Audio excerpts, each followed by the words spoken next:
How you doing, everybody? Um, Today, what I wanted to do was to talk about.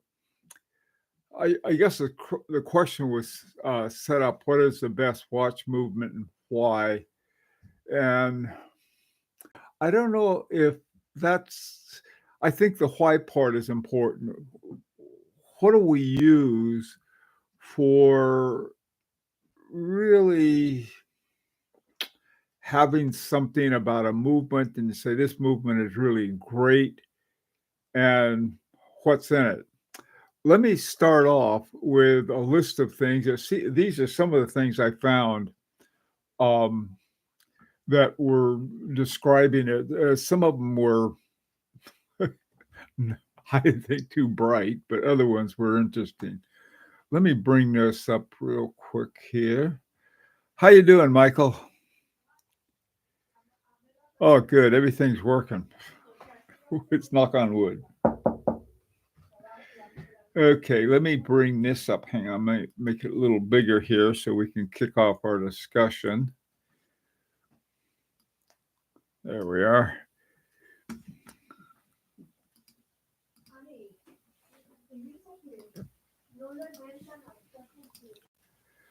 Okay.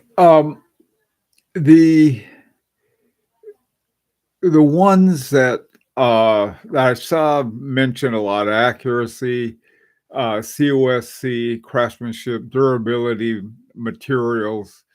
Those were the ones that came up. The high horology talked about finishing, and a lot of other things. Is that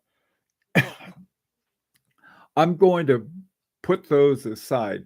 Having a nice finish, something that uh, Philippe Dufour might do, are really nice. Having this gorgeous en glace and other things like that. But I mean, in terms of the actual functionality, I guess, of the movement, and it makes it a movement that's you like working with.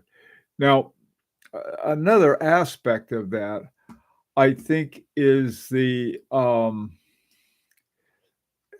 has to do. Yeah, see if I can do this. Okay, there it is. With some things that are added solely for the purpose of having constant force. A remontoir égalité, a Maltese stopwork, double barrels and parallel. Those are focused solely on constant force and the how steady a watch is.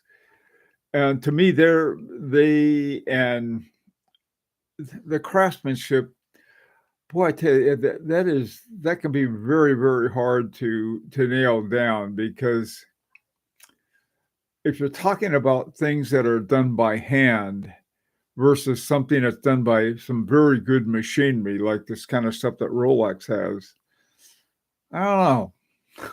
So these are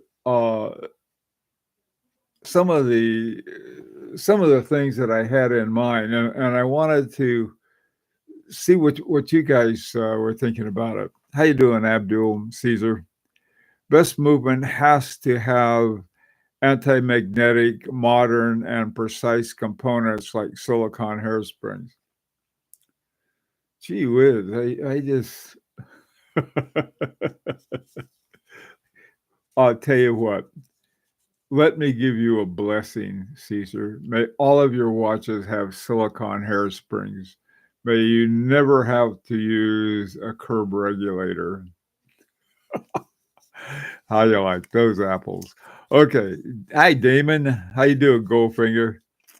Uh, I fit the lazy student model. Take any cues you can and go from there.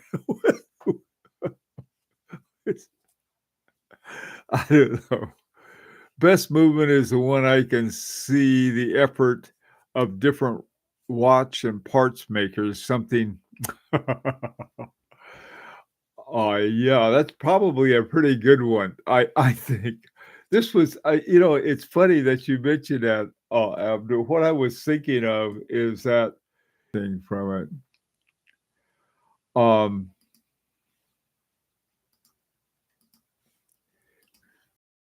this one, this movement is from the AGH 6850. This is our this is just half the movement. In fact, it might even be considered to be a module. Um, let's see, can I move this around a little? I guess I could. No, I guess not. Let me see. Maybe if I did this.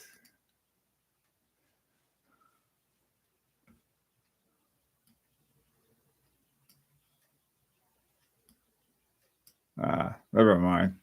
Anyway, let me move it way up. Oh, that might work. I guess. Oh, yeah, you can read everything now. Okay, here's I think this in a way is what Abdul said. We get to see all the parts and know what's going on.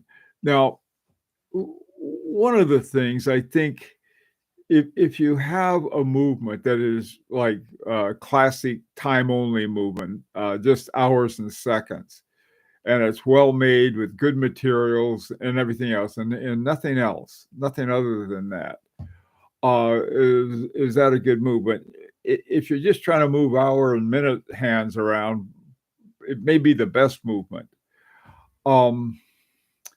Now, when you get into more complexity, it's the question is how do you handle that complexity?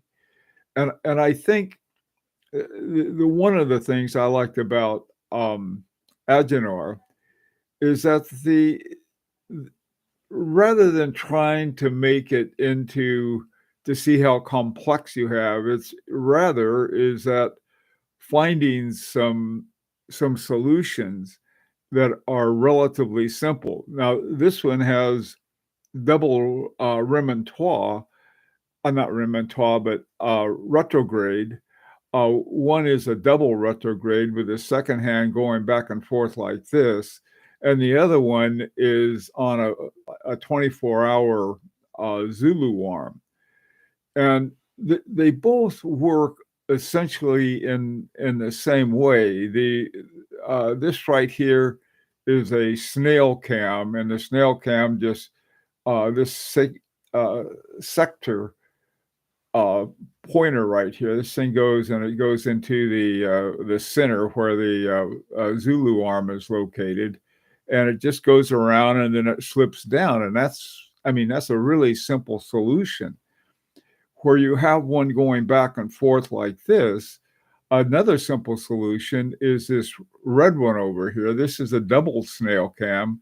And again, here you have the sector arm going down, and this would be at 6 o'clock where our retrograde hand is going to be. So, I mean, it's things like that. And I think in part, this is pretty much what Abdul says. You like to know what's going into it, who's doing the parts, who's doing the construction, who's doing the quality control.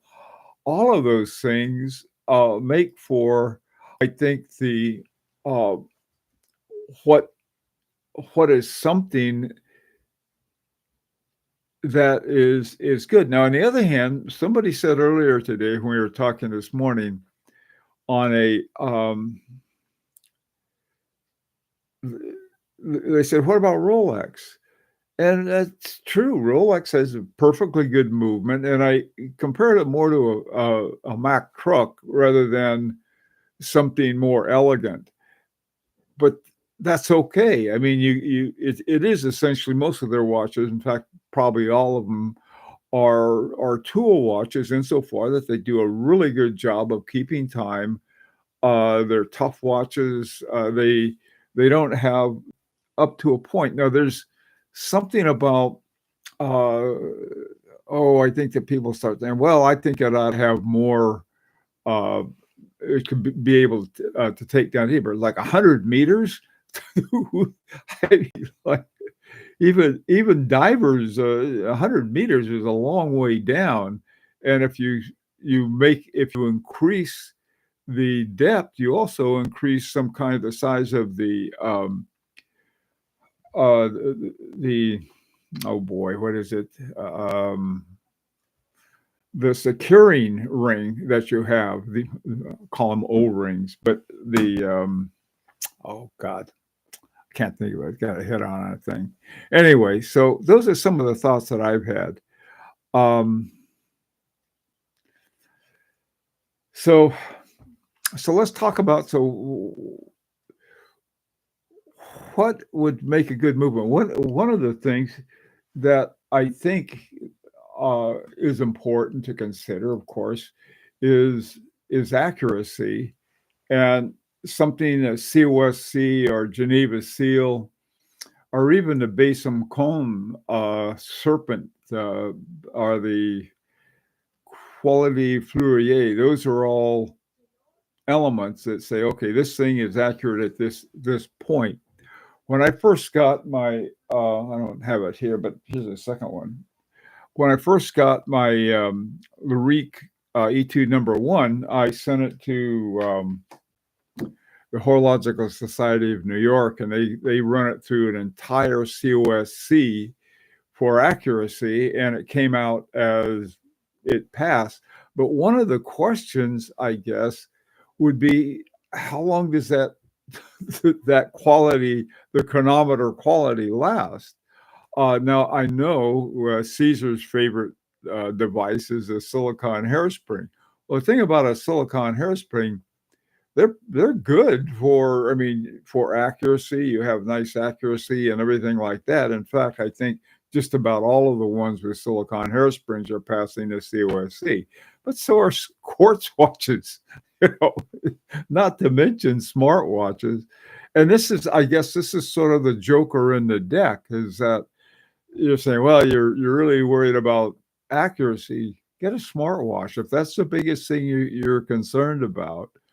On the other hand, the technical aspects of sort of Abraham Breguet era type of engineering or mechanics, that's what makes it more fun and more interesting. But how do we sort of nail that? It's like, as I say, it's like nailing jelly to a tree. So let's see what you guys have in mind. I don't know. I don't know if I agree with that, Abdul. I know that you're right on the one hand. Obviously, we don't want an inaccurate watch, but accuracy, at the end of the day, we should still be using quartz watches, but we're not. So that's why I think it's got to be something else in there that we like. The level of mechanical watch accuracy is amazing to me, regardless of the slightly off. Yeah, I agree with that, Damon. I really do.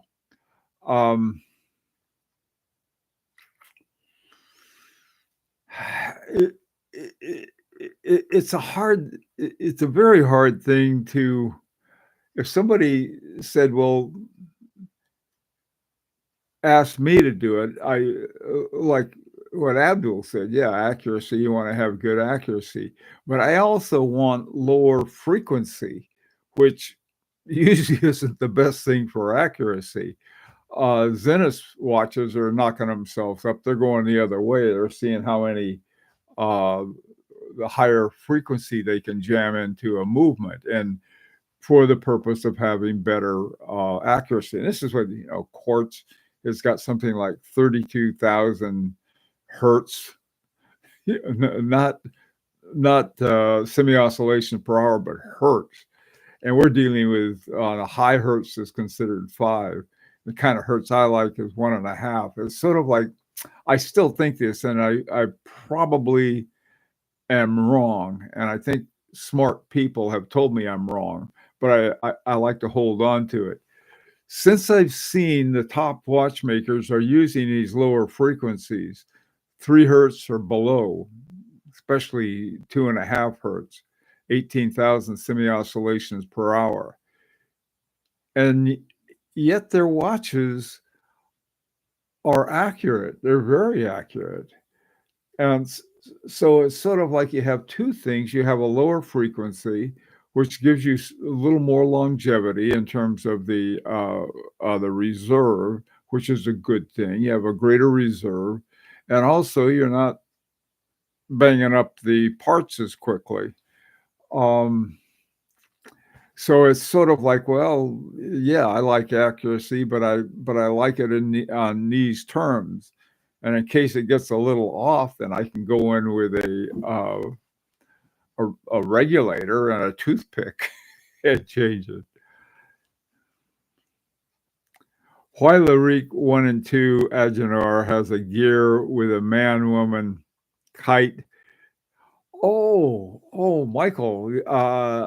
This is a story. I love this story. This is the star-crossed lovers. Some years ago, Van Cleef and Arpels wanted them to make this very romantic watch of the star-crossed lovers. And they thought, well, heck, since we're having star-crossed lovers, we might as well put some of these things in the gears. And so they designed the gears with these star-crossed lovers. Well, in the Agonese gearing, I guess they did it in the Agonese gearing, which was the gearing with between the teeth. They have these little springs, which gives you incredibly smooth transmission of power and without any slippage, which adds to better accuracy.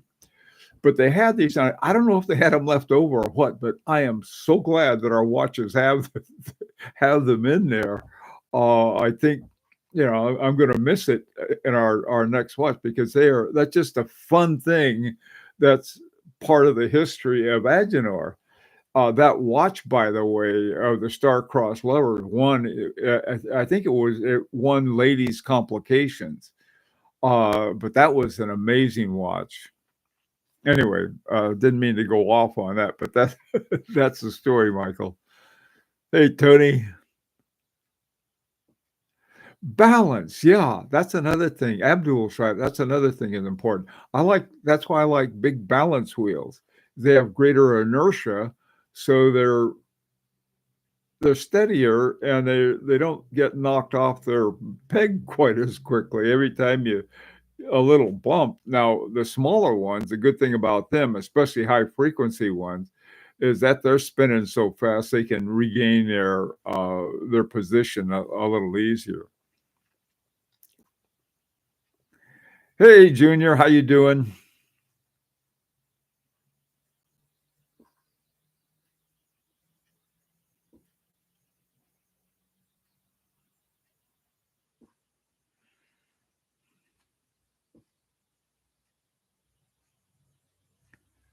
The Bernard Lederer movement is a serious contender for the best movement.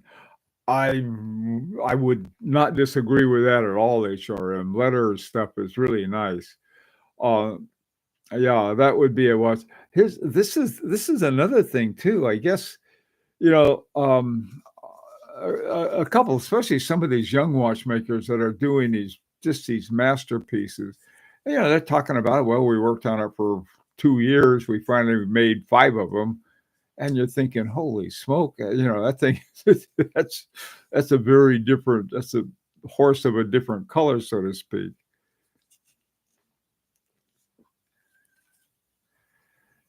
Yeah, Bernard Lederer and some of these other guys that do it by hand. This is something else too. And in this watch, that was different from our first one. I believe they put in. It's either in this one or the next one that's coming out. Abdul, you may remember. Agenor said, well, we're going to put in a Straumann balance wheel. And I think they already had a Straumann hairspring. Both of them have a Straumann hairspring, but they were going to add a Straumann balance wheel. And That sounds good to me. I was like, I happen to like Straumann. Um, things that they're really coming from Precision Engineering, which is owned by the same guys who own H. Moser, and they have very good stuff. So those kinds of things, and like the wheel with the star-crossed levers, so that little gearing. My God, to me, that is one of the really cool things. you, you and your big mouth.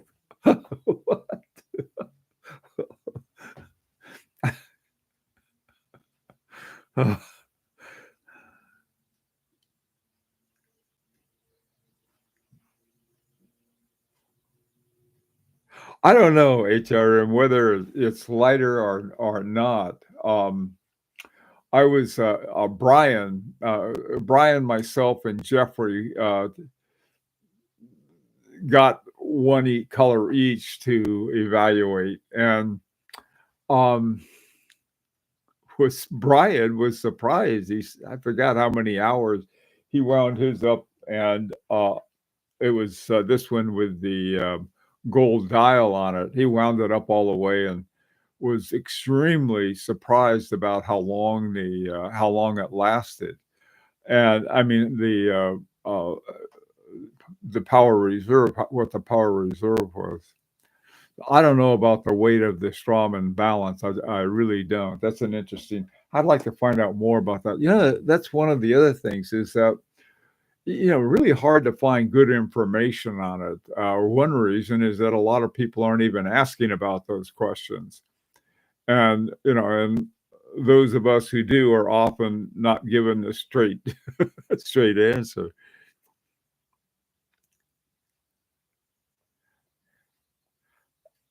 Oh no! Oh, I'm sorry to hear your kids don't have a grandpa. I'll sort of have one rent a grandpa. Oh, yeah, I think they use both of them, HRM. See that ever since I, I think one of the things before the first time I talked to Nicholas Vitarek, they were using an Alto Culpa hairspring. This is part of the vertical um,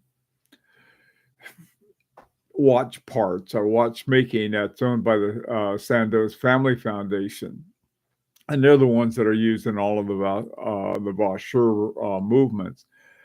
And I think the reason they were using those is that they felt that they were really good ones. And I think they weren't as expensive, even though they have the same performance, something like that. And when they now have a partnership with H. Moser, and so they probably said, we can make you a good deal on a Strawman. And I was very happy to hear that because the quality of their movement and the way they're made is the hairspring and the balance wheel often are paired. So it would be, to me, the wisest move would be to pair a Strawman hairspring with a Strawman balance wheel.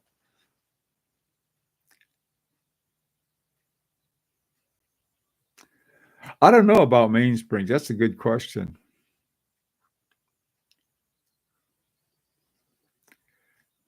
Hey, Dartmouth, how you doing? Yeah, Abdul's right. The lack of information is always, it's always something that always bothered me. I, I think if you have a good watch company, they should brag about it. Okay, other than they usually go overboard. That's something else. I mean, they will go on about how wonderful this is and how wonderful that is. I mean, they can't simply describe something without some eloquent adjectives added to it. So anyway, um, that's sort of the problem we went into. AI on grabbing movements is getting better at it. However, I found out that sometimes they get it wrong, and so I've got to check up if they have it says, well, it's this kind of movement, and so I'll always check. Like for example, they say it's a JLC 889, something like that, and I said, no, no, no, uh, it's a JLC 952, something like that. But otherwise, the ones that are fun to really do some research on are the ones by Roger Dubuis. He got all of these movements, and some of them have origins in Lamania, and some of them have other places, and some of them are just something that Roger Dubuis just said, "Hey, I'm going to make a movement," and made it the way he wanted to. How you doing, Doc? Good to see you. Hello, Horology by the Sea is here. I wonder if he brought Brandon with him. You know,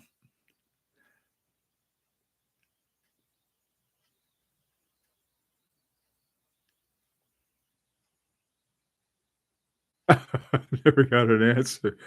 Yeah, HRM. Yeah, you don't get answers. Breitling is not one of my favorites for being the most forthcoming with what's in their watch.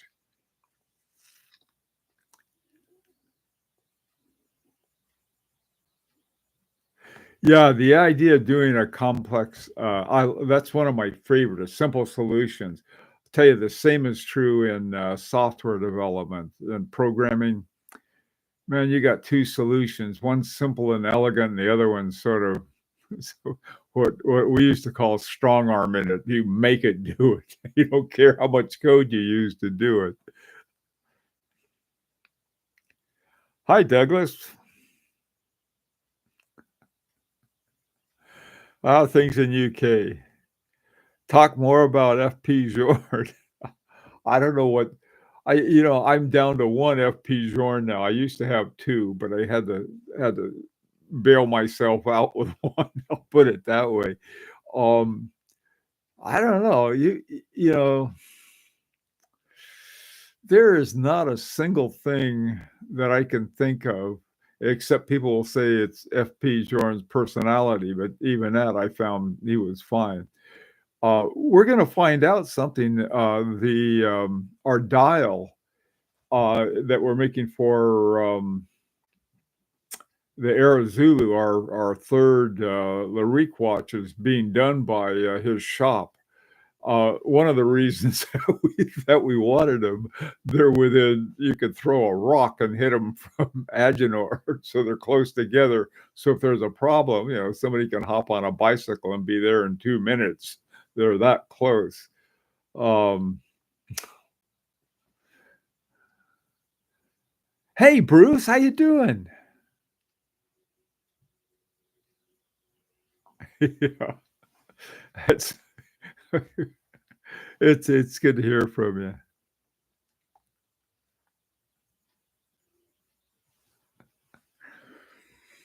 Um,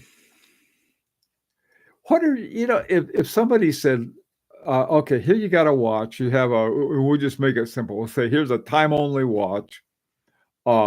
We'll just say hour and minute hands, and you can add one um module to it to to make it better in some way. Which one would you add if you could have anyone you wanted? Now you're Santa Claus. That's true. Okay. and, and if you're a bad little boy and girl, you get silicone hairsprings in your stocking. So be good.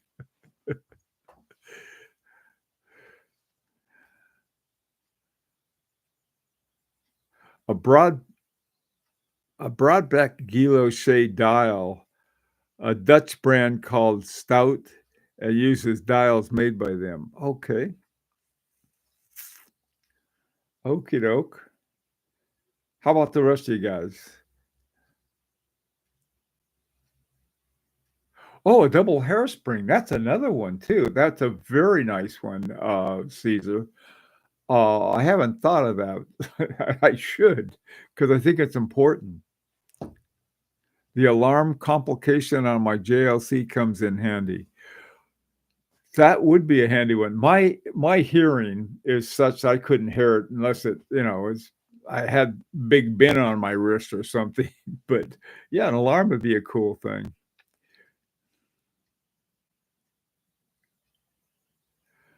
HRM, kind of like a reversal. Have you seen the one that if you guys want to see something that's very cool, take a look at the one by Marco Lang. Marco Lang watches. That thing is just amazing. It like this, and then you flip it over this way, and you can see the back, and then another view of the time. Incredible watch.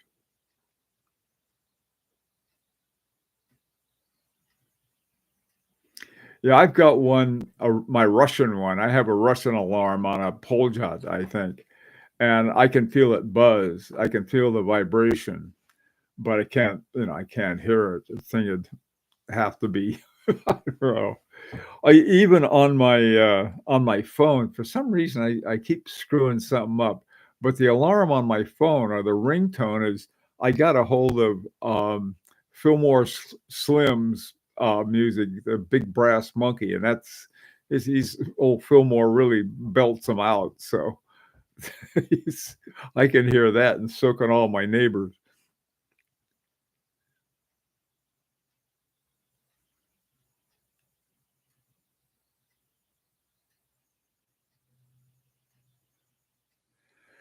Yeah, you'd probably have to make them a little fatter, but,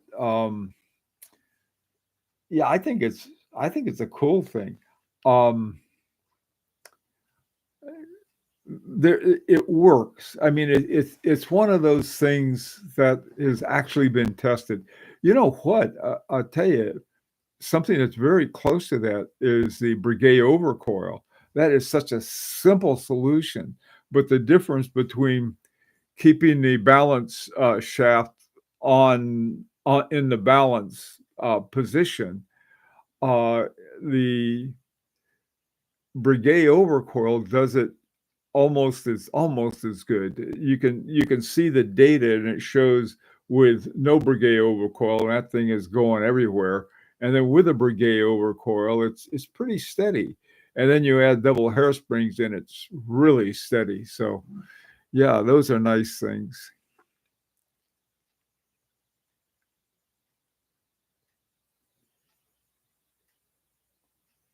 Yeah, it's really they it really is uh, really they really are incredible. Hi, Thomas.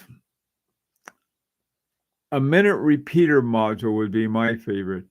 Boy, everybody wants something that rings a bell. What about constant force? I would take a Remontois Galatea, I'd take a Maltese stopwork, double barrels and parallel. All of those things are for better constant force. You guys want bell ringers.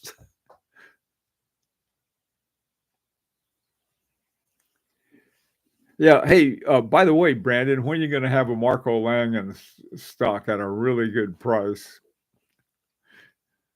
Wait. So, what are some other things just so you could add to your watch? Whoops. Uh,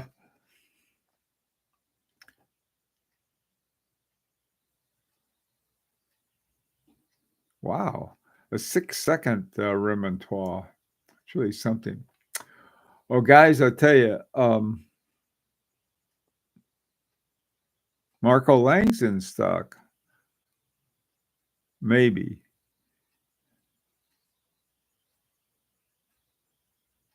Yeah, more of a challenge. I think it would be. Maybe a Rattrapant power reserve module so you could hide the reveal. You know, I like those a lot too, HRM. The one that Parmigiani has, they have one that it does something different. It works something like a Remontois, but it does something else different. I forgot what it was. So it may be a hidden second time or something, but they came out with that a few years ago, and they're going on with it. Anyway, guys, my time is up. I'm over time today, but I really had some great ideas that I will steal and take credit for at the drop of a hat. Automation modules like Finn Anderson does on his collaborations are fun. Automation. Whoa. Anyway, take care. We'll see some of you guys tomorrow morning. Otherwise have a great weekend. We still got a lot left.